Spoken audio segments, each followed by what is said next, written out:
Hola amigos del mundo de las cadenas de bloques y de las criptomonedas y del Internet libre, bienvenidos a Academia Blockchain. El día de hoy les tengo un invitado muy especial, es el Juan Fernando Carpio, es la segunda vez que está acá con nosotros y bueno, es ex profesor mío de economía hace muchos años, que ahora está entrando con mucha fuerza al mundo de las cadenas de bloques y las criptomonedas. Bienvenido Juan Fer, ¿cómo has estado? Hola Alejo, Alejandro, ¿cómo estás? Muchas gracias por la bienvenida. Y sí, es un gusto estar por segunda vez aquí. Ujú, Y ahorita que mencionaste, cuando mencionabas fuera del aire ujú, el tema de las clases de economía y todo esto, ujú. yo me quedé pensando por qué los economistas, imagínate, imagínate para un biólogo lo emocionante que es descubrir una nueva especie o incluso si es que se crea un híbrido como la mula, ¿no es cierto? Que es el híbrido entre burro y caballo.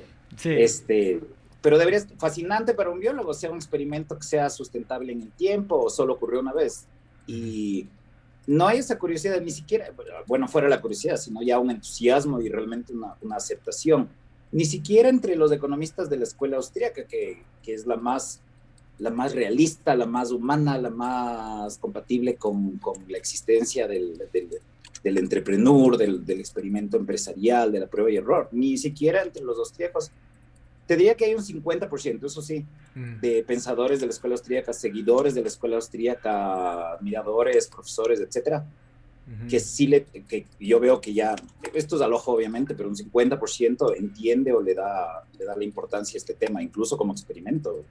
ujú. Pero hace 4 años, en el 2017, tal vez era un 20%. Era peor la Ujú. situación, pero igual me llama la Claro, atención, me incluso parece 50% es bajo. un excelente punto para comenzar la conversación. ¿Por qué crees que los economistas se han demorado tanto tiempo en entrarle al tema de las criptomonedas? ¿Cuál crees que fue el engranaje que faltó para que los economistas pusieran su atención en las criptomonedas, en Bitcoin, incluso los economistas austriacos? Ujú. Yo creo que esa es una excelente pregunta. Creo que la gente no entiende que los últimos 30, 40 años hemos empezado a volver software muchas cosas de nuestra vida. Es decir, ya estamos usando, por ejemplo, tenemos un smartphone, ¿no es cierto? Sí, tenemos un iPhone o lo que sea, Mm. y esto reemplaza como unos 30 aparatos físicos, ¿no es cierto? Ya no necesitamos grabadora de audio, ya no necesitamos, ni siquiera necesitamos un reloj de muñeca. Y creo que la gente que no está pendiente a todos estos cambios, a la desmaterialización de la economía, porque de alguna manera también es eso, eh, se, está, se está preparando a sí misma para no entender el futuro. Entonces, en primer lugar es un tema de ludismo, como los luditas, ¿te acuerdas de los luditas? Que era la gente que entraba en la revolución industrial a destruir las fábricas en la noche porque le iba a quitar el empleo, esos son los luditas. Entonces, ahora se usa el término ludita para todo aquel que es un poco reacio o llega tarde o ni siquiera se une a ciertas tendencias tecnológicas. Entonces, Pero güey, en parte de esto, espérate, Juanfer, ¿qué estás haciendo, loco? Se siente que estás poniendo toda la atención acá, loco. ¿Estás jugando? no, pero estaba ordenando unos archivos rápidamente. Entonces, Mm, es muy raro porque creo que justo hablando de cosas de computadora, siempre estoy mm, organizando cosas, lo que sea. mm, Eh, la falta de familiaridad con la computadora. ¿Sí? Pensar que la computadora, por ejemplo, solo es una herramienta auxiliar. Acuérdate de que Paul Krugman, mm, y Paul Krugman es lo opuesto a un economista austríaco en el macro, mm, y en sus ideas y etcétera. Paul Krugman eh, y otros decían, pues esto va a ser solo el Internet, por ejemplo, solamente va a ser las computadoras conectadas compartiendo datos, eso no puede ser revolucionario, eso no puede cambiar nuestra calidad de vida fundamentalmente, ni la forma en que vamos a producir. Había todas estas predicciones de que el Internet va a ser una cosita menor. mm. Y por supuesto, cuando ya aparece el dinero de Internet, menos aún, si el Internet no lo vieron en su momento, imagínate por qué verían al dinero de Internet, como le llama Andreas Ah, Antonopoulos. Antonopoulos. Mm, Antenópolis, ajá, es complicado pronunciar mm, ese nombre griego, mm, pero si no se traba. Entonces, creo que en general hay un problema de no entender qué es lo tecnológico. A un amigo, un conocido, que trabaja en banca, por ejemplo, en este último mes creo que fue esta conversión, pero no entienden, no entienden que todo va a pasar a través de código y de software y de computación en muchos planos y que eso es bueno porque no, la misma gente que se queja de que estamos usando muchos recursos físicos en el mundo y de que consumimos demasiados recursos en general como humanidad o en el proceso de volvernos sociedades ricas todos, por alguna razón no se entusiasma cuando aparecen estas alternativas digitales. Y además también hay un poco de, no sé si decir pereza o vagancia, Alejo, porque es obvio que ya hubo experimentos, por ejemplo, desde los 90, apenas apareció Internet. Enseguida, una de las primeras aplicaciones que se pensó es cómo hacer dinero de Internet. Ajá. Entonces, hay eso. Y por supuesto, la contraparte de todo esto, de toda esta falta de curiosidad y de toda esta incomprensión de cómo el mundo se está digitalizando, la vida se está haciendo cada vez más digital e intangible en muchos sentidos. La contraparte, te decía, el otro lado de la medalla de esto es que la gente se enamora de las herramientas. Por ejemplo, una conclusión muy buena, muy sólida, es el oro es un buen dinero. Perfecto. Pero quedarse enamorados del oro, es decir, no, está bien enamorarse de la función del dinero, me explico, es decir, entender todo lo que logra por la sociedad, esto es lo que nos permite hacer en el sentido del largoplacismo, de heredar entre generaciones, de poder hacer comercio no solo entre lugares, sin necesidad de trueque o de regalo, sino también entre tiempos, o sea, hacer ahorro, inversión, formar toda una estructura capital en un territorio, no tener que reinventar todo de nuevo, usar herramientas avanzadas que requieren inversiones, todo este tema. Nos llevó a pensar en el oro y la plata y a usar el oro y la plata en cierto momento, pero no hay necesidad alguna de enamorarse del oro, es decir, solo es el oro y el oro y tiene que volver el oro. El oro es fácil de censurar. El oro está bajo ataque y está censurado. No podemos abrir cuentas. Es decir, el otro día alguien me respondía en Twitter y me decía, pero si puedo, si me voy a no sé qué estado en Estados Unidos, si me voy a Londres y hablo una cuenta de no sé qué tipo y puedo hacer mi cuenta en oro.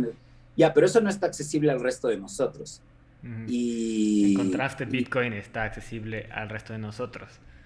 Exactamente, es decir, ciudadanos de primera siempre han tenido acceso a los mejores instrumentos financieros del mundo. Si es que sabes cómo, conoces a la persona o te han educado sobre esto, estuviste tienes un MBA, sí, puedes invertir en la bolsa de valores en Ecuador.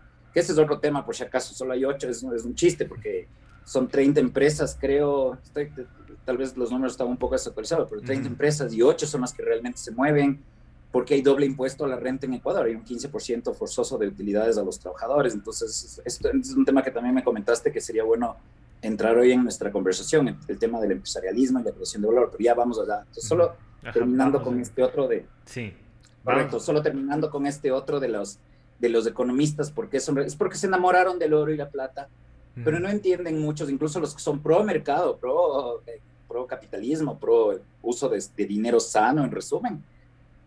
Están enamorados del oro y no entienden que está bajo ataque, que está censurado. Si no, todos podríamos usar, y los ciudadanos de segunda, que somos casi todos, salvo las élites financieras ¿no es cierto? Y políticas, tendríamos acceso a eso y no necesitaríamos hablar de Bitcoin probablemente, porque estaríamos todos usando oro y como tuviéramos un dinero no inflacionario, o tendríamos así un dinero no inflacionario, ni siquiera necesitaríamos esta conversación. Evidentemente. Claro, hay un antecedente ahí que es cuando le confiscaron el oro a los ciudadanos de Estados Unidos. Correcto. Y eso es y hasta el día de hoy sigue bajo ataque. Correcto. Cuando la gente del mundo de Bitcoin o de las criptos serias te dice algo como son resistentes a la censura. Esto está en muchos escritos, en muchos websites, está en el paper de Satoshi Nakamoto, este paper anónimo, este artículo académico anónimo en base al cual se creó Bitcoin y algunas alternativas, Bitcoin Cash, etcétera, para tratar de plasmar ese sueño. Sí se menciona esto, se dice que hay censura. ¿Y qué es censura? Censura es lo que vive el oro el día de hoy. El oro está censurado. Yo no le puedo enviar un lingote a una persona en Japón. No le puedo enviar monedas de oro por el correo. Claro. No puedo hacer una cuenta en el banco del Pichincha o en el Produbanco. No puedo hacer una cuenta en oro porque el dólar se está devaluando cada año. Esa es la famosa inflación. La gente cree subieron los precios. Estos son los empresarios o los comerciantes que son los desgraciados. Cada año suben lo que pueden, lo que se aprovechan. Esa es la visión más superficial, miope, completamente. Solo estás viendo esto, estás viendo el comerciante que subió el precio, no estás viendo la maquinaria de los bancos centrales destruyendo el valor de cada moneda y por tanto ahora necesitas ya no 10 centavos para comprarte un pan, necesitas 11 al siguiente año, 12, 13 años, 13 centavos el siguiente año, 14 el siguiente, etcétera. Esa es la inflación. Claro. Pensamos que la inflación es la subida de los precios. No, la inflación es la creación de dinero por encima de la demanda de dinero en términos generales y por sobre las existencias de dinero real y de ahorro real, etcétera. Entonces, en el fondo. Y ahí podemos entrar como a una función del dinero, ¿no? Que es donde yo también quería hacer una hincapié y es la funcionalidad del dinero en señalar la información de precios que existe en el mercado, ¿no? Entonces, correcto. ¿Tú crees que cuál es para ti una manera de entrar a explicarle la funcionalidad del dinero a alguien que no conoce, sino, como tú dices, lo más superficial, que es este número con el cual la gente vende cosas o numera cosas, pone un valor a cosas? ¿Qué hay detrás de eso para ti? Correcto. A ver, hay un formato no sé, de meme o de tweet o lo que sea que dice broke, woke y bespoke, que son como 3 niveles de conocimiento, de conciencia sobre algo. Entonces, broke sería el dinero es algo que los gobiernos deben proveer y ellos sabrán, y porque tienen expertos y es la tiranía de los expertos. Woke sería podemos usar otras cosas como dinero, pero las que estén más o menos autorizadas y aprobadas, qué sé yo. Obviamente bespoke, que sería un tercer nivel, es de entender que dinero es cualquier cosa que sea líquida, porque otra gente te la acepta rápidamente. Este es el concepto de liquidez, es indispensable para el dinero, y que sea al mismo tiempo un buen depósito de valor. Entonces, estoy resumiendo en 2, pero las 3 funciones, como tú perfectamente sabes, son unidad de cuenta, medio de pago y depósito de valor. Y es muy interesante porque esto de la unidad de cuenta es justamente lo que decías y lo que planteabas. ¿Para qué nos sirve el dinero? El dinero nos sirve para hacer contabilidad, porque si no, ¿cómo sabemos que para producir, agarremos un invento cualquiera, qué sé yo, para producir un encendedor?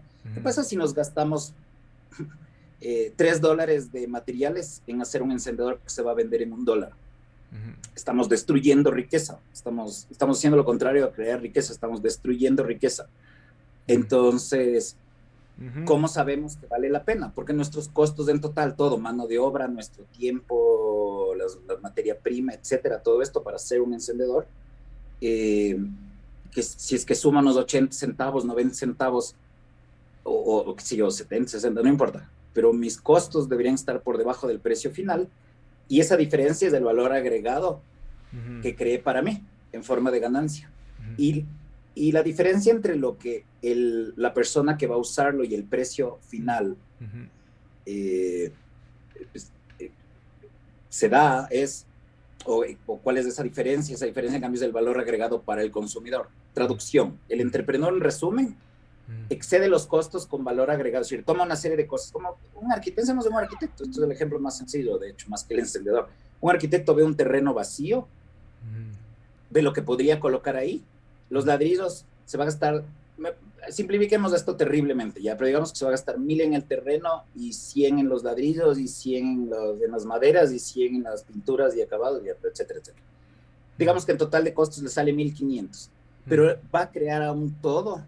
Y este es el concepto de valor agregado, que es mucho más valioso que el total de las partes. Y este es el rol del entrepreneur. Y ahorita ya entramos sin querer queriendo a ese tema, que es, ¿qué es la acción empresarial? El entrepreneur, para los que nos están escuchando, es el emprendedor, ¿no? Pero hay esta idea en inglés. Ajá. Correcto. Bueno, y en realidad en francés. ¿No es cierto? No suena a francés. Es como entrepreneur. Entrepreneur. Y es muy chistoso porque George Bush, hablando de estatistas, George Bush Jr. fue a Francia, o estaba hablando de Francia alguna vez, y dijo, si ven con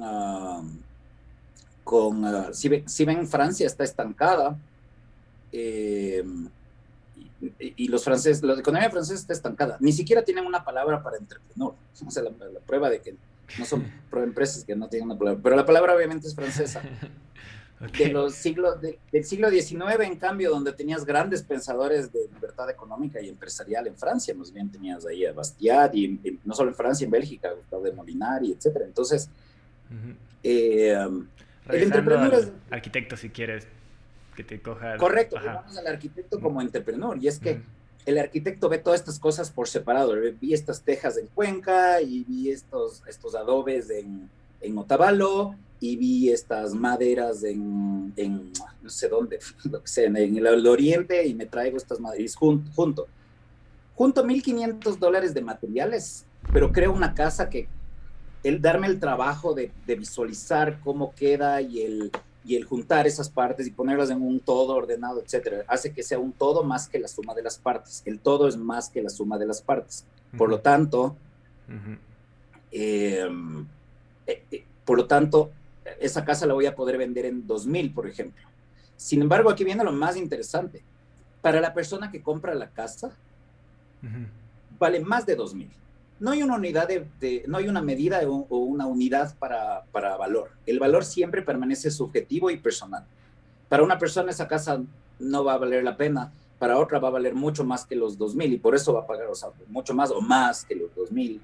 No hay una unidad de valor, pero los precios nos sirven de alguna manera para reflejar ese valor. Es lo más cercano que tenemos, y está muy bien que el valor no pueda medirse, por cierto, porque si no seríamos robots, y por dentro tendríamos como los juegos, de los videojuegos, una especie de métrica, o de, ¿no es cierto? Tendríamos que andar con nuestros niveles como de HP y de MP o lo que Sí, sea. sí.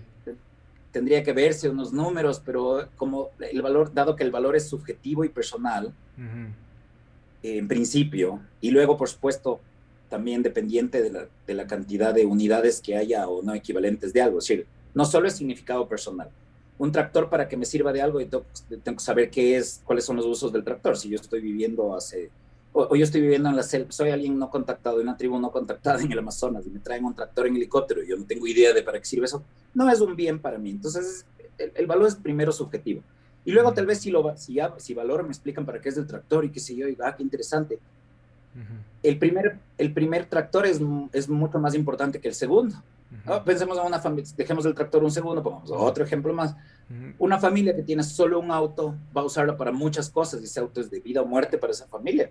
Pero si ya tiene un segundo auto, ya puede ser para usos ligeramente más secundarios. Si tiene tercero, cuarto, quinto auto. Ujú. El quinto auto tal vez se ganaron una rifa, ya ni siquiera es un bien. Tú dices, ¿cómo va a ser un bien un auto? Bueno, tal Ujú. vez sea un bien de cambio, pero no tiene valor de cambio, pero no de uso. A esa familia le estorba de noche, ya no tiene Ajá. espacio para el auto Ok, en las noches. ahí creo que hay que hacer una pausa y un poco elaborar en por qué estás subrayando esto, que Correcto, estás tratando de devenir en una ley económica que se llama la de utilidad decreciente, marginal decreciente, ¿no es correcto, cierto? correcto, ley de utilidad marginal. ¿Por qué trajiste la ley de utilidad marginal a la mesa? Ah, Ujú. ah, acabas de hacer la pregunta más importante probablemente de esta conversación, y es que, Dale.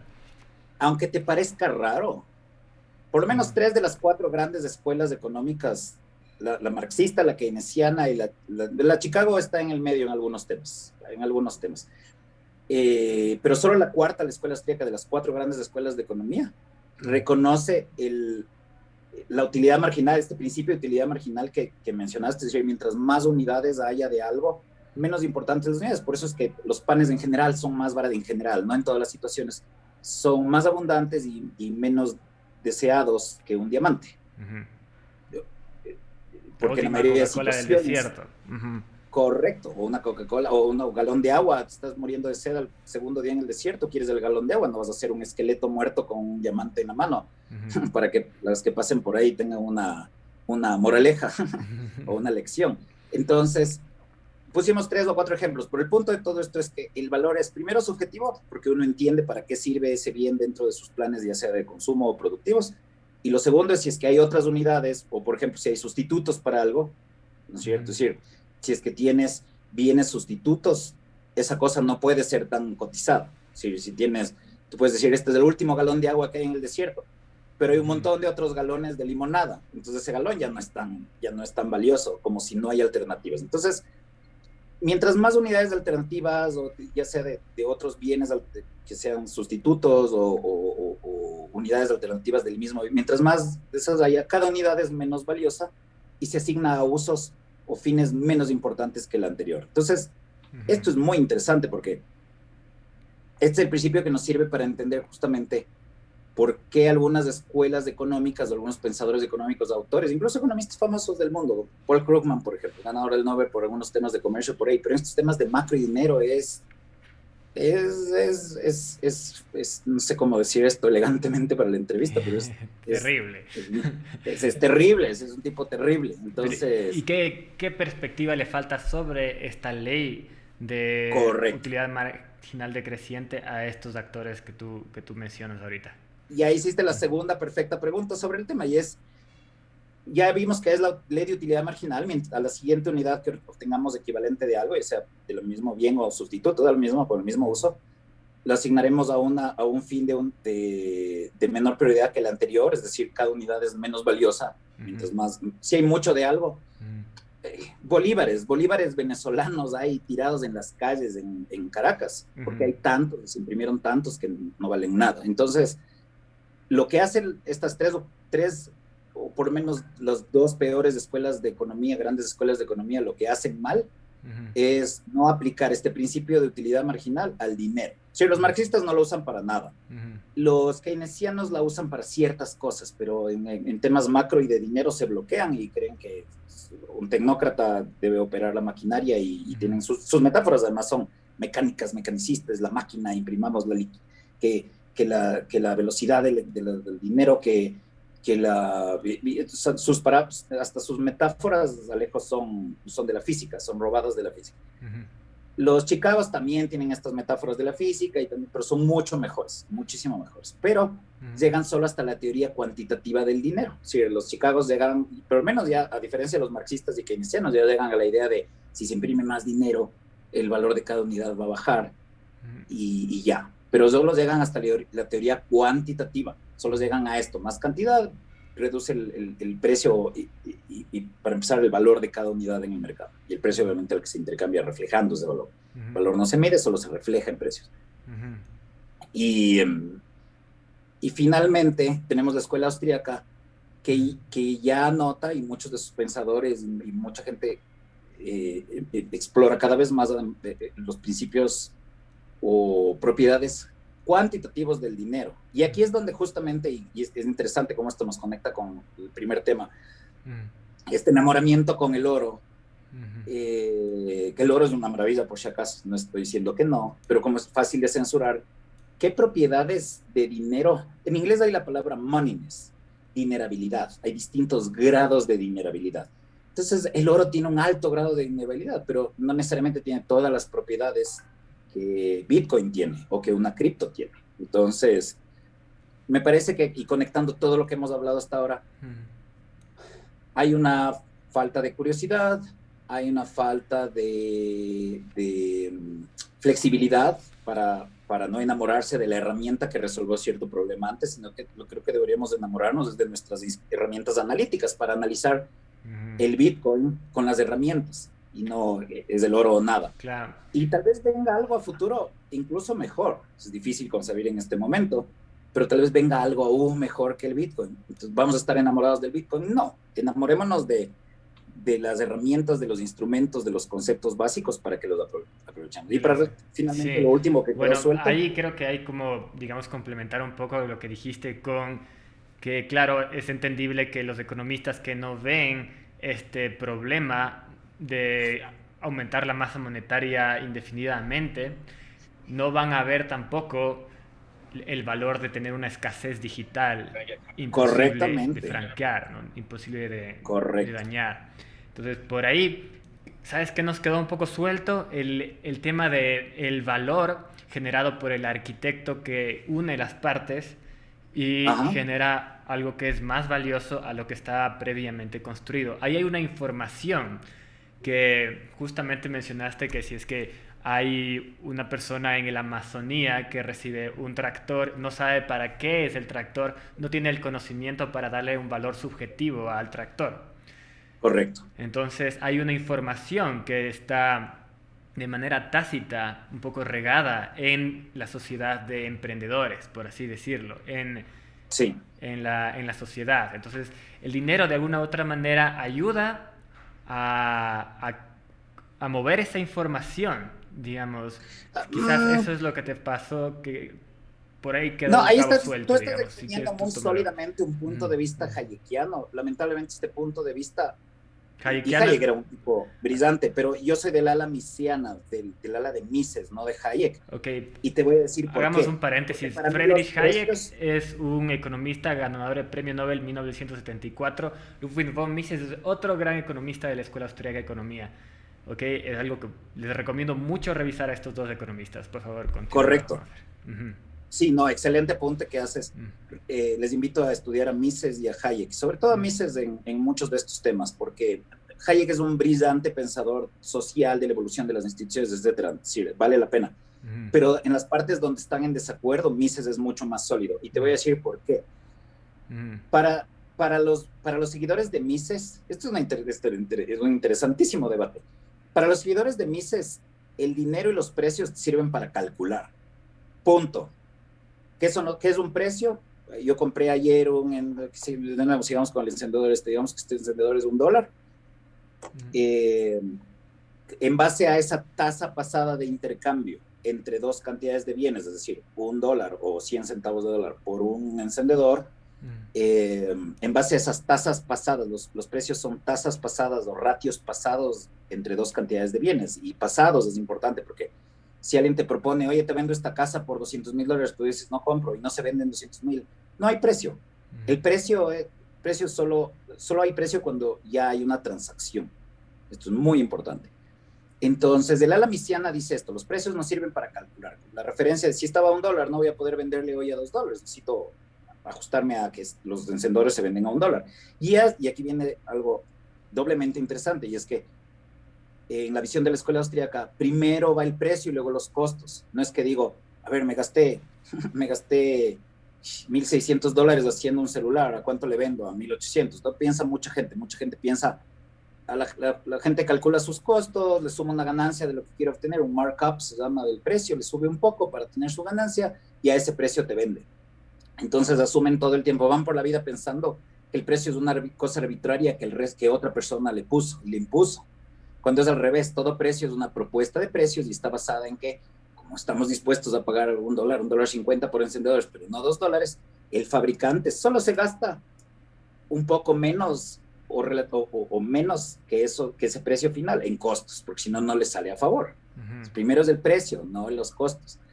Entonces, ese es el ala misiana, los precios sirven para calcular.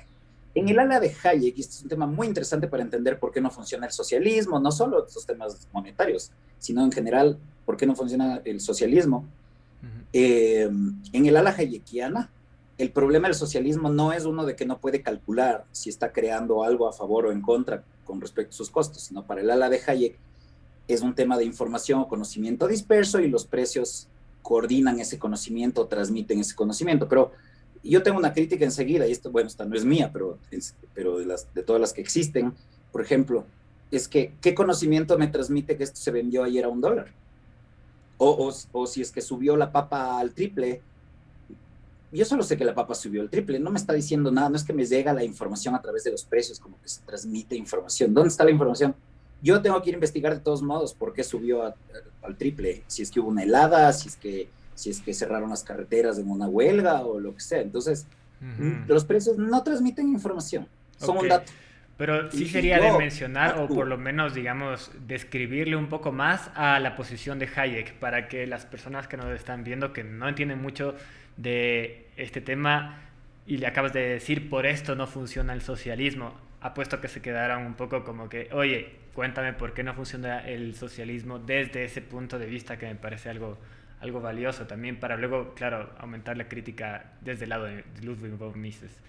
Correcto, y luego Ujú, nos vamos de nuevo al dinero ciudadano, que es ujú, nuestro tema central. ujú, Entonces, eh, Para el ala de Mises, el socialismo no funciona porque no puedes calcular si creas o destruyes riqueza cada vez que tratas de producir algo.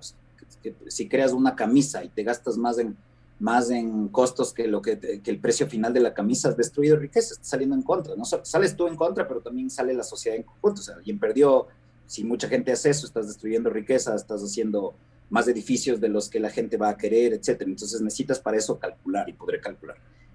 Y el socialismo no funciona porque no puedes hacer, en resumen, contabilidad de costos. Hay toda una materia de libros y todo esto se llama contabilidad de costos. Cómo calcular frente a lo que me costó, si salgo a favor o en contra. Y si tengo una fundación, por lo menos salir empates, ¿no? O sea, por lo menos no voy a destruir riqueza. Este cálculo es lo esencial para el ala de Mises. Para el ala de Hayek es un tema de conocimiento e información dispersa, porque el gobierno ¿no es cierto?, la camarilla o el politburó o la junta de planificación central, digamos en general, de la economía, porque el socialismo no es ser bondadoso y ser amable con los demás, eso es simplemente ser humano, o ser decente con los demás, o ser, ¿no es cierto?, generoso o lo que sea. Socialismo es otra cosa. Socialismo es un lindo nombre de marketing que se consiguieron para llamarle a la planificación central o vertical de la sociedad. Entonces, según el ala de Hayek, la razón por la cual el socialismo no funciona es que, por ejemplo, digamos que estuviéramos en la China de Mao antes de las reformas de Deng Xiaoping, que se privatizaron empresas y se abrieron los mercados, funcionan un poco más como mercados y menos como gobierno. No funciona porque la Junta de Planificación Central no tiene toda la información de todos los consumidores para saber de qué colores les gustan las camisas y los jeans. El problema con este enfoque de Hayek es que a los gobiernos totalitarios muy poco les importa de qué colores quiere la gente la camisa o de qué tallas quiere los jeans. Pero ahí, claro, podría decirse, no sabe el gobierno si es que tiene que invertir en una escuela o si tiene que invertir en un puente, porque no tiene la información de la demanda de escuela o la demanda de puente, digamos. O esa información de alguna u otra manera está regada en la sociedad. Eso es lo que yo entiendo de Hayek, ¿no? Que es un Sí, poco más grave, digamos. No yo está... no considero, yo no considero el punto de Hayek inexistente o falso. Me parece que el punto de Hayek es potente para explicar las instituciones en general, los hábitos y las prácticas y los productos sociales, pero no explica por qué el socialismo no funciona, porque piensa que en la propia China de Mao le vistieron a todo el mundo con un mono de jean, ¿no es cierto?, de pantalones de drill, para la gente que nos escucha en otros países, y resuelto el problema. Es decir, el gobierno le puede dar igual o ignorar con las preferencias de los consumidores. El punto de Mises me parece mucho más potente y más duro, y es que en el núcleo, en la raíz, incluso si no te importan las preferencias de los consumidores, de las familias en general de un país, incluso para hacer industria pesada o bienes intermedios o la cadena de valor, incluso para hacer industria pesada, industria militar, todo esto, vas a estar trabajando siempre a ciegas. Pensemos que el Kremlin en la Unión Soviética, por ejemplo, tenía 18,000 economistas, imagínate esto, 18,000 economistas para inventarse los precios en base a catálogos de Sears y de tiendas departamentales en general de Estados Unidos y de Inglaterra, porque estaban conscientes.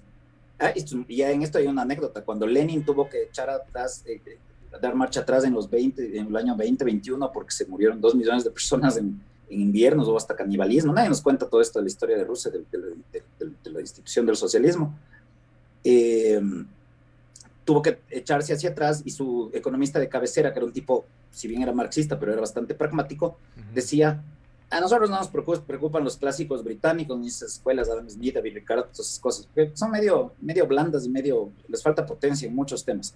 Los verdaderos rivales del marxismo y de nuestras ideas son los de la escuela de Viena. Estaba hablando de la escuela austríaca. Imagínate, la mano derecha de Bukharin, la mano derecha de Lenin, diciendo que es la escuela austríaca la única que realmente le presenta tesis encontradas y fuertes contra el marxismo. Y es verdad. Entonces, ¿qué pasa si a la Junta de Planificación Central no le importa los deseos de los consumidores? Igual va a tener el problema de cálculo económico. Entonces, el problema de Hayek es un problema auxiliar y explica por qué hay declive cultural. Sí, a mí sí me parece muy potente y yo soy admirador de Hayek, pero en los temas donde está en desacuerdo con la línea miesiana es mucho más potente. El profesor de Mises, von Baber, postuló la teoría de la imputación. ¿Y esto qué significa? Que los bienes de consumo le imputan o le otorgan valor a los bienes de producción. Esto ya lo dije técnicamente, pero ahora expliquemos en sencillo. La fábrica de Nike es valiosa porque el producto final es Nike, que es valioso para la gente con esa marca tan potente. y valiosa globalmente. Pero si le quitamos todas las marcas y esos zapatos, a ver, digamos que el señor Gutiérrez, el señor Ventimilla, se compra la fábrica de Nike, pero ya no puede producir zapatos Nike, sino que se compra todo, el terreno, los cueros a medio cortar, los cauchos a medio cortar, los cordones, todo esto, pero ya no puede hacer zapatos Nike, ahora van a ser zapatos Ventimilla. ¿Qué pasa con el valor de toda esa inversión y el valor capital y de todos esos bienes intermedios? Automáticamente cae, porque lo que le dota de valor a los bienes de producción, ya sea intermedios o iniciales, como el terreno, la fábrica, los materiales sin empezar a transformarse ni nada, es que el bien final es valioso. Y por eso mientras más valiosa la marca, y por eso la marca es el activo más valioso de las empresas, por cierto, no son tan activos tangibles. Te vendo toda la fábrica, te vendo todo, pero no puedes hacer marca Nike y tus zapatos. Todos esos activos valen mucho menos, son mucho menos importantes, mucho menos valiosos. Entonces, fíjate cómo la teoría de la imputación nos ayuda a entender por qué no funciona el socialismo. Y es que porque como justamente no hay mercados de bienes finales, no sabemos qué es valioso y qué líneas de producción y qué usos de los terrenos, qué uso de las minas, qué uso del edificio de la esquina deberíamos usar. Dado que el producto final no nos está diciendo haz más de esto, haz menos de esto, a través de las compras o abstinencias de compra de los consumidores. En otras palabras, no hay cliente final, el cliente final no te dice haz más de esto o haz menos de esto. Entonces, la teoría de la imputación del profesor de Mises, de von Baberg. ¿Por qué no hay cliente final? Ahí habría que elaborar también ahí un poco más. ¿Por qué no hay cliente final? ¿Por qué hay este engranaje que está ausente en el socialismo? ¿Qué es lo que le falta? Correcto, porque en el socialismo, salvo algunas cosas en tiendas generalmente semi vacías o vacías, las cosas te las reparten con una libreta de racionamiento o ya llegó la ropa para este barrio y te reparten en un camión y etcétera. Porque por su propia fijación y obsesión ideológica y testarudez, no van a dejar que haya una tienda donde el vecino venda 24 tipos de ropa distinta, como sí tenemos aquí actualmente. Entonces está claro que ahí falta una herramienta de información. Correcto. Sí, y ahí entra también de nuevo el tema del dinero, ¿no es cierto? Que estábamos como... Correcto. Se trata de subrayar la importancia de un dinero, porque en algún punto mencionaste que estas otras escuelas de pensamiento económico no implementaban la teoría de la ley marginal decreciente al dinero. Correcto. Mira, entonces, ahí el rato que tú mencionaste eso, claro, me da la sensación de que falta un poco de información para poder manejar el dinero. Correcto. Que literalmente el objetivo, la misión del Banco Central es inalcanzable por lo que acabas de decir. O sea, el Banco Central en sí mismo tratando de decir cuál es la demanda de dinero también. Si quieres nos podemos ir un poco para ese lado. Correcto, si para producir la camisa o el jean no hay información porque no hay cliente final, imagínate para la producción de oferta de dinero. ¿Cómo sabemos cuánto dinero quiere la gente y de qué calidad si no hay un mercado en eso? Entonces, fíjate, el punto de Hayek, para cerrar con Mises y Hayek, el punto de Hayek no es que es falso, pero es un punto muy secundario. Es real, es verdadero, es sólido, no es que es falso, pero es un tema muy secundario. ¿Por qué? Que la gente ande mal vestida no le importa a los dictadores socialistas, en resumen, pero que ellos mismos no puedan saber porque no tienen precios y contabilidad de costos, ni siquiera para hacer sus armamentos, porque típicamente aumentan el gasto militar, ¿no es cierto? Es un tema de ego y de grandes misiles, y imagínate, es hasta freudiano el tema con los dictadores socialistas, siempre mostrando sus juguetes y sus armas. Son insuficiencias masculinas, yo creo que son traumas de la infancia, insuficiencias sexuales, traumas... Te prometo, Alejo. De Hitler es famoso, ¿no? A Hitler no le hizo la menor caso a alguna chica y al parecer para colmo era judía. O sea, hay unas explicaciones más obvias, psicológicas, ¿no es cierto? Y patologías bien obvias en estos tipos. Es triste. Entonces, evidentemente no les importa una economía desbalanceada. Una persona desbalanceada no le va a importar que la economía esté desbalanceada. Es todo a favor del ego y qué sé yo, y que la gente sufra, pero el ego y la grandeza nacional y bla, bla, bla. Entonces, a los dictadores socialistas no les importa el argumento de Hayek. Sin duda hacen daño porque el argumento de Hayek es cierto y es válido sobre la transmisión de conocimiento cultural, pero para eso el conocimiento no se transmite a través de precios. El conocimiento se transmite tú y yo conversando. Ahorita estamos haciendo una transmisión hayekiana, pero lo de Mises es mucho más potente, más central y más importante, porque incluso si la gente no se conversa, los precios todo el tiempo nos están dando indicadores y parámetros de qué es más valioso, qué es más escaso, dónde puede ser rentable. Veo que los encendedores los están vendiendo en $2 y yo puedo producir el encendedor en $1.20. me meto al negocio de los encendedores. Entonces los precios son aún más esenciales. Esa sí es la verdadera crítica la verdadera... el ataque fulminante contra el socialismo viene de Mises, Yeah. no de Hayek. Me parece, claro, un muy buen punto. Eso no, la verdad no lo había tenido hace tiempo en cuenta, no había escuchado eso. Oye, ¿y cómo le aplicamos a esto lo que nos acabas de enseñar al tema monetario? Que creo que es muy pertinente para lo que es Bitcoin y para el tema con el cual comenzamos esta conversación, ¿no? Que es, ok, la planificación central que plantea el socialismo para el mercado en general es imposible porque no es posible generar información, precios. Ahora, Precios y costos. Sí. en el tema monetario, ¿qué es lo que propone, digamos, la nueva teoría monetaria, el neokeynesianismo, Modern Monetary Theory, la teoría monetaria moderna, que está, digamos, en boga? Y si tú ves ahora las personas que están en los puestos élite del Banco Central Europeo, el Fondo Monetario Internacional, son personas que van a conferencias donde hablan de teoría monetaria moderna, o por lo menos así lo ponen, ¿no? Entonces, ¿qué es lo que ellos plantean? ¿Cuál es su objetivo con esto de la impresión de billetes? ¿Por qué no pueden ver esto que tú estás mencionando y no se lo puede aplicar al mundo de la teoría monetaria? ¿O cuál es la idea austriaca desde ese punto de la teoría monetaria ahí? Sería como que un tema amplio, pero podríamos cogerle por una esquinita, digamos. No, sí, es que haces unas excelentes preguntas. Esta pregunta es muy interesante porque, a ver, pensemos en el ahorro, porque para hablar de todos estos temas de capital y de macroeconomía es importante parar en el ahorro. Y el ahorro es abstinencia de consumo. Si tengo $10 en el bolsillo, no me lo gasto. Si me lo gasto después, si lo invierto, si le presto a alguien para que invierta, es lo que hago cuando dejo en el banco. La gente no entiende que no es cliente de un banco, sino que tú eres el prestamista del banco. Tú le estás prestando al banco. Es otra relación. Y por eso tal vez no nos hemos hecho tratar muy bien, por cierto.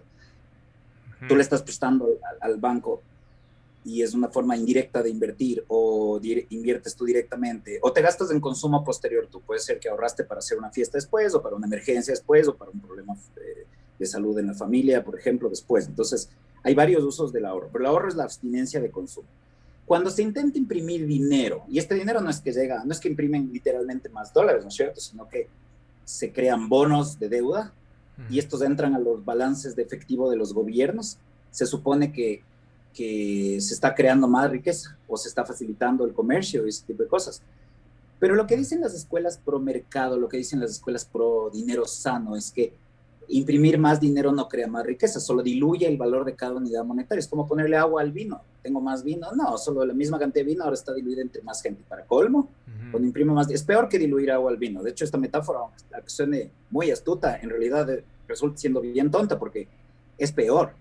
Cuando imprimes nuevo dinero, le das poder adquisitivo indistinguible a la gente a la que les llega primero el dinero. Este es el famoso efecto Cantillon, como le queramos llamar, efecto Cantillon, que nos dice que hay una redistribución de riqueza cuando imprimes dinero. Entonces, la Modern Monetary Theory es el último esfuerzo, no más sofisticado, menos estúpido, pero igual finalmente errado en el fondo, de tratar de decirnos que si los gobiernos imprimen más dinero y sobre todo si inyectan ahorro para inversión en distintos sectores, esto va a ser bueno y punto.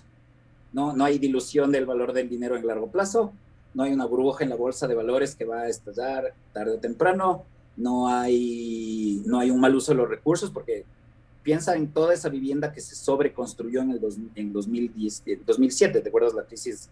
Claro. La gran, ¿cómo le llamamos a esto? La gran recesión del 2008, y en la cual seguimos. Estados Unidos todavía no tiene la cantidad de empleos y de buenos empleos que tenía antes de que estalle la crisis del 2008. Si seguimos en una mala recuperación. ¿Por qué? Porque los gobiernos no dejan que se liquide toda mala inversión. Es muy importante el rol de las quiebras, la gente no entiende todavía.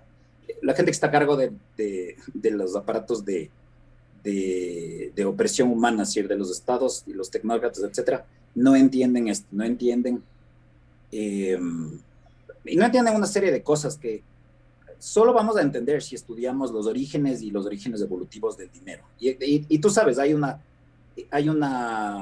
aquí sería nuevamente, broke, los estados proveen dinero. Woke, el dinero emerge de un commodity, mejoremos lo que dijimos al principio, emerge de un commodity, del grano, de la sal, etc. Y bespoke, que parece ser una teoría más sólida sobre el origen del dinero, es Nick Szabo recientemente, nos dice, sí, se ha usado commodities, etcétera, pero para empezar el dinero empezó como unos coleccionables, o sea, tenías unas cuentas de joyas o tenías un número de lanzas de la tribu, etcétera, y estas son las primeras cosas que la gente empezó a intercambiar. Creo que mucha gente no está consciente de que el comercio es 10 veces más antiguo que la agricultura. Este dato es extremadamente importante, porque si es que la agricultura fuera más antigua, el comercio es algo que aparece después y que con mucha gente como Eduardo Galeano decía, llegó de Europa el comercio y la inversión y el capitalismo y nos corrompe y nosotros éramos puros y compartidores. Pero ¿qué pasa si la etapa agrícola en realidad es algo que vino después? Nosotros fuimos cazadores recolectores 2.6 millones de años. La domesticación de las plantas es algo de los últimos 5 minutos de las 24 horas que existimos como especie. El comercio es más antiguo y entonces no tenemos un pasado socialista o comunista, sino que teníamos comunidades, ¿cierto? Y luego de las 150, 200 individuos, este es el llamado número de Dunbar. Estamos topando un montón de informaciones, que disculpas a todos quienes nos escuchan, pero con Alejandro siempre nos aceleramos en un montón de temas y por eso es muy agradable conversar con él. Es que más allá de 150, 200, 220 personas, rebasamos el número de Dunbar, este es el número de un antropólogo, que nos dice que más allá de estos 150 habitantes en promedio, que es para los cuales evoluciona nuestro cerebro, necesitamos ya mecanismos impersonales de cooperación como el dinero, las cortes, la propiedad privada y todo esto. No es que son un capricho o algo que impuso la gente de la izquierda económica o política. Dice, no, esto es un complot. La familia y la propiedad privada son un complot para que algunos sean los patriarcales y los que abusan del resto. No, sin duda en las eras agrarias hubo teocracias y hubo verdaderos, esos sí eran patriarcados. Los príncipes incas tenían 1000 mujeres cada uno, eso te dicen cuando entras a Machu Picchu. Entonces, en la agricultura tenías estos patriarcados y teocracias y todo, pero la historia de la humanidad era más libre antes de eso y ha sido mucho más libre después, gracias a la revolución industrial. Entonces, no entendemos todavía, en resumen, contando todo esto que hemos dicho, que las cosas que funcionan son evolutivas y son experimentos que proponemos y que la gente puede aceptar o no si funcionan o no para su vida. Hay gente que te dice, bueno, a mí no me convence esto de Bitcoin, pero no hay ningún problema. Ojalá después a futuro o no pasa nada, pero porque es una propuesta privada. Cuando en cambio el Banco Central a mí no me pregunta qué quiero usar como dinero. Antes me imponía sucres, ahora me impone dólares. Por suerte, el dólar es muchísimo mejor dinero que el sucre. Pero en Venezuela fue al revés. Pasaron de una moneda mediocre latinoamericana típica a ya la destructiva y una espiral destructiva hacia el infierno inflacionista socialista. Entonces, depender de estas monedas nacionales no es una buena forma de preservar nuestro futuro. Hay forma de hacer portafolios de inversión que incluyan Bitcoin, no solo Bitcoin, tierras, oro. Creo que hay que regresar un poco porque dejamos unos cabos sueltos. Primero, una cosa que quería señalar, Nick Szabo, que tú acabas de mencionar, es un personaje importante para Bitcoin, es un ex core developer de Bitcoin que sabe bastante de economía austríaca y yo no sabía lo que comentas, que menciona algo sobre el inicio coleccionable del dinero y un carácter evolutivo del dinero. Me parece crucial, pues dentro de Bitcoin también hay una evolución que se está dando, ¿no? Que son estos hard forks, que básicamente parecen como copias genéticas. Estamos viendo una especie de evolución dentro del mundo de las blockchains. Y es interesante que Nick Szabo, espero que no sea maximalista en Bitcoin, pues que eso sería justamente paradójico, porque va en contra de este carácter evolutivo del dinero. Y lo que sí dejamos suelto es el tema de la teoría monetaria moderna, que tú decías que, no tienen en la mente, estos proponentes de la teoría monetaria moderna, no tienen en la mente este carácter evolutivo del dinero. ¿Qué es lo que les falta? ¿Qué es lo que le falta a la teoría monetaria moderna? ¿Por qué no tiene? ¿Qué es lo que todo le falta? Ajá. No entienden que el valor es subjetivo, no entienden que la ley de utilidad marginal o el principio de utilidad marginal aplica también al dinero.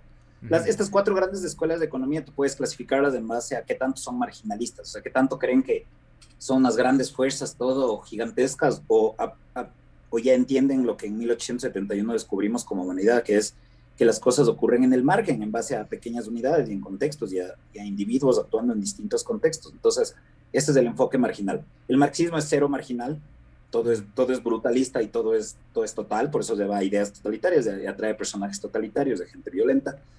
El keynesianismo es muy poco marginalista, en muy pocas cosas acepta la ley de utilidad marginal, además típicamente se confunde en el keynesianismo y también en la Escuela de Chicago, neoclásicos, muchas veces la utilidad con satisfacción. El segundo vaso de agua me satisface menos que el primero. No, eso es una ley de saciación sensorial o ley de Gossen, se llamaba en cierto momento por un pensador, W.S. Gossen. Pero eso no es utilidad marginal. Utilidad marginal es que la siguiente unidad la utilizaré para, si solo tengo un vaso de agua, me lo tomo para sobrevivir, pero si es que tengo el segundo vaso de agua, con ese ya hago qué sé yo, cocino. Y el tercer vaso de agua ya se lo puedo compartir a mi vecino. Si se contamina un vaso de agua, sacrifico el tercer uso, el de menos prioridad para mí. Entonces, esto es la ley de utilidad marginal. No entienden que esto aplica también para el dinero, y la escuela austríaca es la única que aplica esto consistentemente. Son grados de marginalismo. Los austríacos lo aplican, los chicagos lo aplican para muchas cosas, es decir, para los bienes, pero no lo aplican para el dinero. En el dinero son, o por lo menos se quedaron en el cuantitativismo y no son cualitativos, no ven que hay propiedades adicionales del dinero, y etc. Entonces, para responder a la pregunta, los proponentes de la Modern Monetary Theory, o sea, MMT,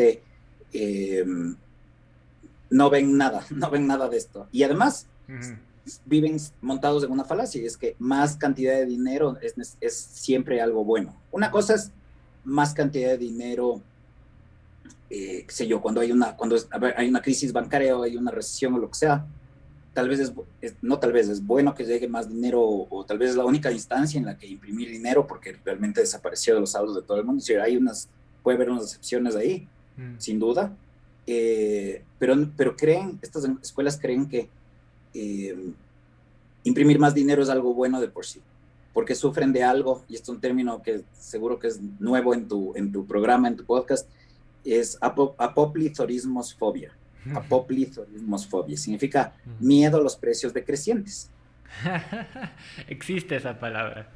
Existe la palabra, es complicada, pero significa miedo a los precios decrecientes.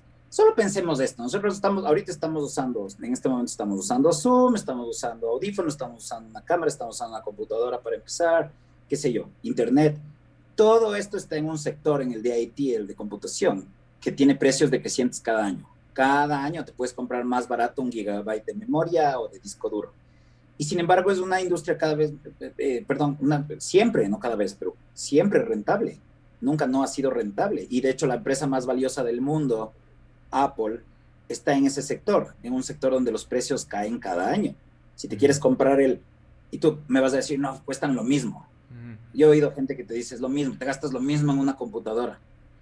Lo que quieren ellos es que la computadora ya no sea de $800, sino de $100. No, hay otra forma en que los precios bajan. No necesariamente pagas menos, sino que te dan más por lo mismo. Entonces, por $800 cada año te puedes comprar una mucho mejor computadora. Entonces, es un mercado naturalmente deflacionario porque hay innovación, hay más oferta digamos que el dólar crece al 2-3% al año, digamos, la cantidad de dólares en el mundo. No es cierto, porque el año 2020 por la pandemia se imprimió más del 30% de nuevos dólares que hay en el mundo. Es terrible.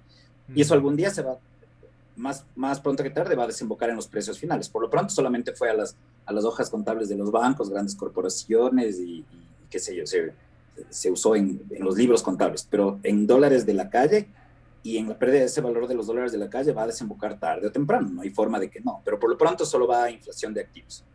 Entonces, ¿de dónde viene esa apopleflorismosfobia? Este miedo a la deflación. ¿De dónde viene? Porque hay eso que es constante en muchos economistas, que debemos evadir la deflación a toda costa. Imagínate eso. Entonces tenemos que imprimir dinero. Imagínate eso, cuando Mises lo que siempre dijo es luchen contra la inflación, y Hayek, la lucha común de Mises y Hayek, a pesar de sus diferencias de enfoque, siempre fue la lucha contra la inflación, porque la inflación es redistribuir el poder adquisitivo de pobres a ricos, cuando el capitalismo es al revés.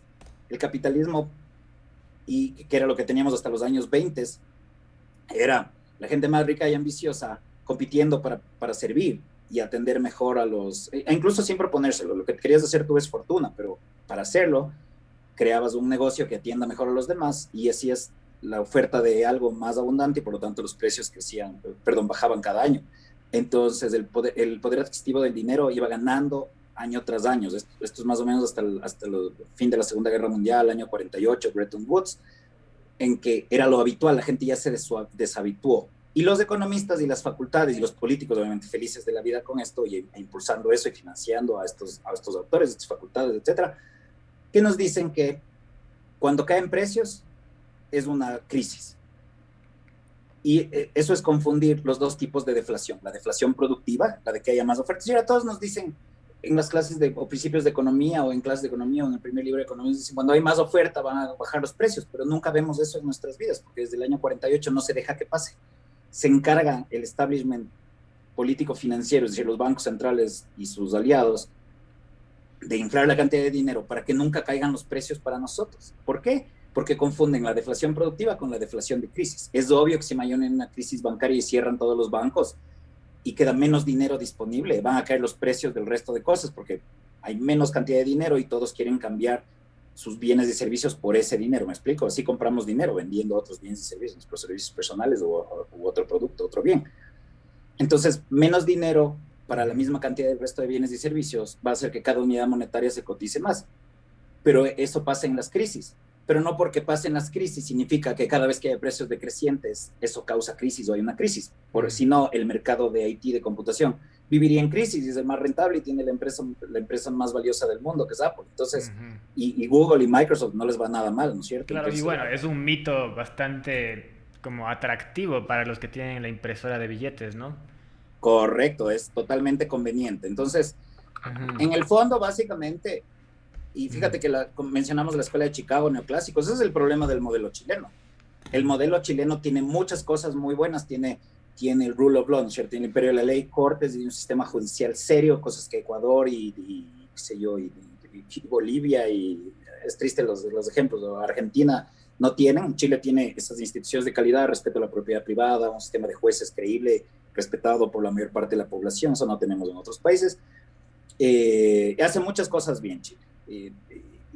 Abrir en acciones la propiedad de empresas que antes eran estatales, un montón de cosas muy buenas. La apertura al mundo, en Chile los aranceles, si recuerdo bien, eran 6%, luego 3%, es increíble, todo puede entrar a Chile, porque aquí tenemos la idea de proteger la industria nacional en otros países, lo cual es ridículo. Lo que hay que hacer es proteger la libertad de elegir de los consumidores y de las familias, los empresarios que se cuiden ellos solos. Es decir, Ecuador tiene, por ejemplo, ya entrando en Ecuador específicamente, tiene un problema de esquizofrenia, pero terrible. Si por un lado no te gusta el empresario y no te gusta que tenga ganancias, no te gusta lo que hace, pero le das una cancha cerrada del mundo cautiva, como los zorros cuidando el gallinero, en vez de ponerle a competir con si son tan desgraciados y tan mal te caen, eso no es mi visión, sino lo que mucha gente piensa. ¿Por qué no les pones a competir? Si son tan desgraciados, ponles a competir en vez de darle la cancha cerrada, ¿cierto? Es una incapacidad para ponerse de acuerdo con uno mismo y para pensar también sobre este tema. Mercantilismo. Ajá. Bueno, pero iba a decir algo que le falta a Chile. Te quedaste como ahí. Sí, perdóname. Lo que le faltaba a Chile, para cerrar el punto, es que lamentablemente es un modelo inflacionista, porque las ideas de la Escuela de Chicago son muy buenas en muchos temas, pero en el tema del dinero, a pesar de ser mucho mejores que los keynesianos, a los quienes célebremente derrotaron en los 70s, 80s, en los debates, etcétera, pero también son un poco keynesianos light en el tema de inflación. Con esto no estoy queriendo insultar y de hecho dentro de la escuela austríaca hay la escuela de Selgin y White, que también dicen que en un sistema de free banking, sin banco central, los bancos también podrían crear un poco de extra dinero, títulos sobre la misma cantidad de activos esenciales como oro, plata, lo que sea. Pero no digo en el sentido insultante keynesiano light, sino que el argumento es demasiado parecido, a menos que yo todavía no esté entendiendo bien el Selgin y White. Ese es uno que recién voy a explorar, para ser honestos, todavía me falta explorarlo más a fondo y lo conozco más a través de sus críticos como Salierno y Hursman y otra gente. Lo estoy explorando. Siempre es bueno estar estudiando y profundizando, etcétera.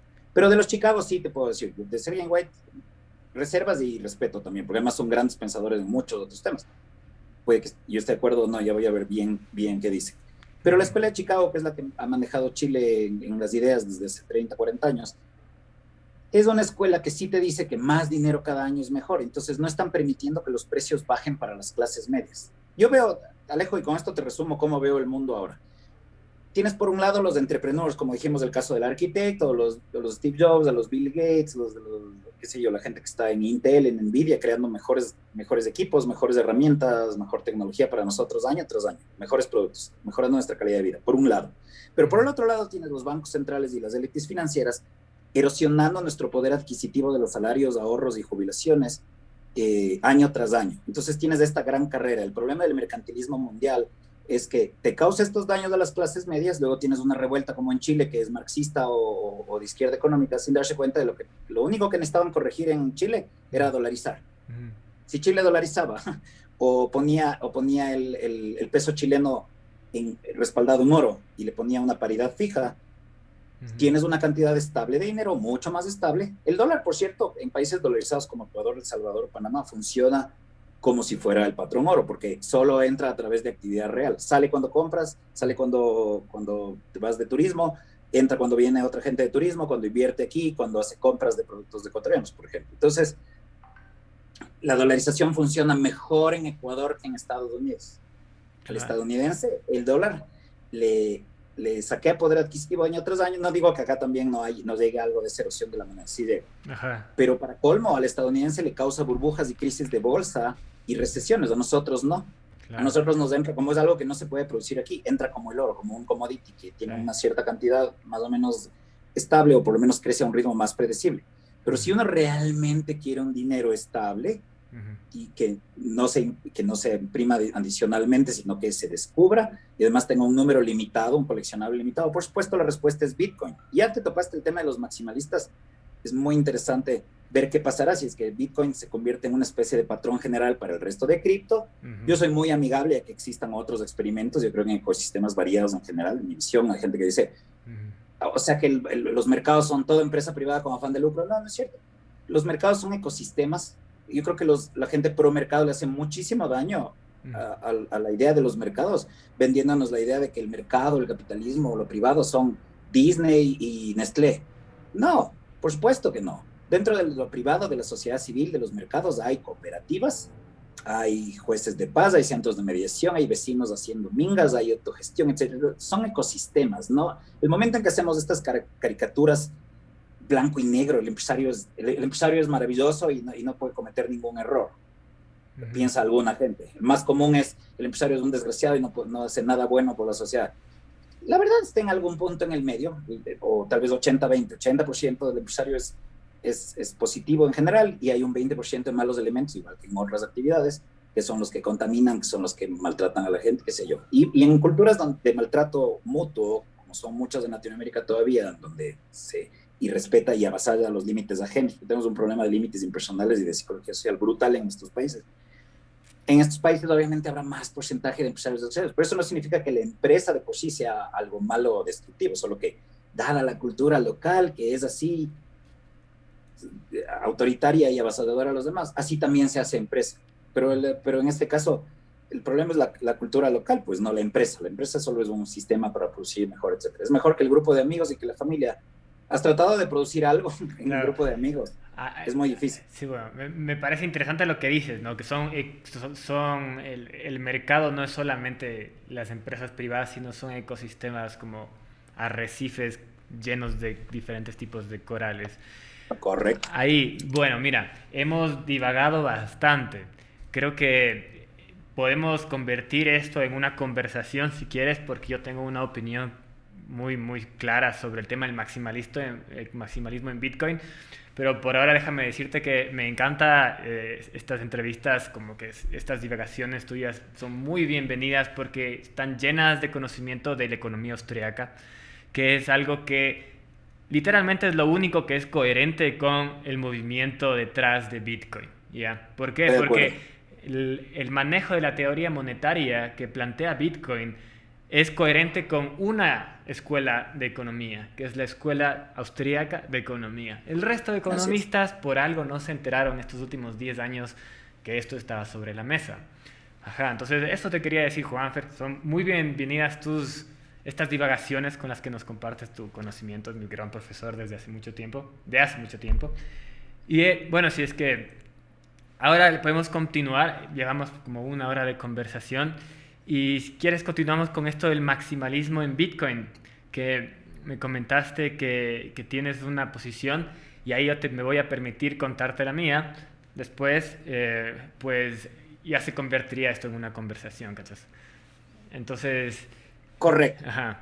Pero te digo la verdad, sí, quisiera saber tu posición primero. Ok, mira. Digamos que yo te estoy entrevistando ahorita. ¿Cuál es tu posición sobre el maximalismo? Para mí el maximalismo es el cáncer de Bitcoin. Es tan malo como Tether. ¿Por qué? Porque, mira, podemos entrar por diferentes aristas al tema. Hay 2 que son cruciales y que les pueden destruir. Comencemos por esos 2. La primera es la idea de esta característica evolutiva del dinero, que creo que en Bitcoin se ve muy clara, digamos. ¿Ya? Hay una propuesta de un código, pero el código es un protocolo. El protocolo para evolucionar tiene que ser como bajado, hecho download por otros mineros, ¿no es cierto? Pero hay una propuesta de un código, ¿ya? ¿Qué estás viendo ahí? Entonces... algo de lo que te verificar, algo para lo tuyo, pero te estoy escuchando. Ok, entonces esta capacidad de evolucionar se complementa con esto que conocemos como un hard fork. ¿Ya? Un hard fork es cuando tú copias el código y propones un cambio. ¿Ok? Pero se crea un nuevo repositorio. El repositorio está aquí, ¿cachas? Este es Bitcoin, pero ahora yo quiero un cambio, ¿cachas? Tengo mucha curiosidad en saber qué forks te gustan o te han entusiasmado a ti. Como ha habido muchos forks, a mí me da curiosidad de saber qué forks te interesan. A ti, Alejandro Ventimiglia, te han parecido interesantes. Bueno, a mí me parece muy interesante el fork de Bitcoin Cash, por ejemplo. No estoy de acuerdo con que es Bitcoin, pero es un fork interesante. Ajá, es un Bitcoin que no es Bitcoin, es Bitcoin Cash, pero es un fork interesante. Luego está Dash. Dash nació de otro lado, pero es interesante cómo se puede ver una reproducción de estos protocolos como si fueran neuronas. Y me gusta la analogía con las neuronas que hay en el cerebro de un bebé. Porque en el cerebro de un bebé, las neuronas que sobreviven son las que generan más conexiones. Hay más neuronas en el cerebro de un bebé que en el cerebro de un hombre adulto. Pero en el cerebro de un bebé se mueren las que no generan conexiones. Y yo creo que está sucediendo lo mismo en el mundo de las criptomonedas. Las blockchains que generan más conexiones con el mundo real van a sobrevivir. Eso, como he hecho un paréntesis, miren. Sí, ese punto es muy importante. Entonces se propuso un código en un repositorio y luego la característica de hacer un hard fork, la posibilidad de hacer un hard fork, es algo muy bueno para el ecosistema, pues le permite evolucionar en diferentes direcciones a la vez. Entonces Dash... Y darle oportunidades a los que no están de acuerdo en sumarse a otro experimento monetario. Exacto. Ajá. Entonces, por ejemplo, Dash hace ya muchos años implementó un sistema de gobernanza. A algunos no les pareció, creyeron que era una centralización. Otros dijeron, no, sí, los masternodes. Bitcoin Cash hizo un fork e implementó bloques más grandes. A mí me parece muy bien bloques más grandes. Para que sean más rápidas las transacciones en vez de meterle a la Lightning Network, que es una segunda capa. Lo interesante... Claro, que ya es como que matas la idea original. Para cierta gente matas la idea original, para otra la vas mejorando. O sea, se puede proponer, o sea, es una propuesta. Lo interesante es que gracias a esta capacidad evolutiva o de hacer hard forks, podemos probar diferentes cosas a la vez. Entonces, el maximalismo en Bitcoin en ahí es muy miope, pues no se da cuenta de que un maximalismo no puede proponer muchas cosas a la vez. Y de ahí viene el segundo punto que es crítico, que es como destructor completo de cualquier maximalismo, y es la idea de que puede haber un error en el código de Bitcoin. O sea, no es algo que es imposible de suceder, ¿cachas? El código de Bitcoin viene de 2 herramientas criptográficas, la curva elíptica, de donde salen las llaves privadas y llaves públicas, y también el SHA-256, que es un algoritmo criptográfico que sí ayuda, que funciona para generar varias cosas en Bitcoin. Ok, ¿la curva elíptica ha tenido errores en el pasado? Sí, ha tenido errores en el pasado. No la curva elíptica de Bitcoin, qué bueno que no, pero otras curvas elípticas han tenido errores en el pasado. ¿Puede tener un backdoor la curva elíptica? Sí, puede tener un backdoor. Podría descubrirse un backdoor. Qué complejo. Acabas de decir dos cosas que yo necesito aclaración ahora. ¿A qué te refieres con la curva elíptica? ¿La curva de adopción de la moneda? No, la curva elíptica es una curva XY, ¿cachas? Y aquí sí. hay una curva en donde tú pones un punto y luego generas una línea, y este otro punto, después de X cantidad de variaciones, este punto de acá, el número de variaciones es la llave. Bueno, la llave privada es el punto inicial, la llave pública es el número de variaciones que utilizaste. Pero sale de ahí, es la criptografía de dónde sale la llave pública y llave privada, que es utilizada en diferentes cosas, no solo en Bitcoin. Esa ecuación matemática ha tenido errores, puertas traseras en el pasado, porque las curvas elípticas varían si es que varían los coeficientes de X y de Y, ¿ya? Entonces, la curva elíptica de Bitcoin no ha tenido errores, pero el maximalismo en Bitcoin se enfrenta a que estás poniendo todos los huevos en una canasta. ¿Ya? Correcto. Criptográfica. Ahora, acuérdate que en este fragmento, en esta porción de nuestra conversión, yo soy el entrevistador. Entonces, sí.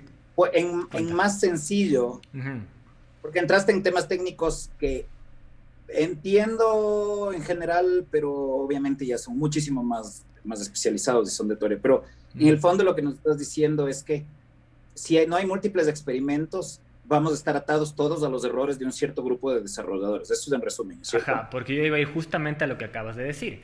Ok, los desarrolladores de Bitcoin hay gente que tiene la idea de que mágicamente Bitcoin se desarrolla por muchas personas de manera descentralizada, y eso no es así.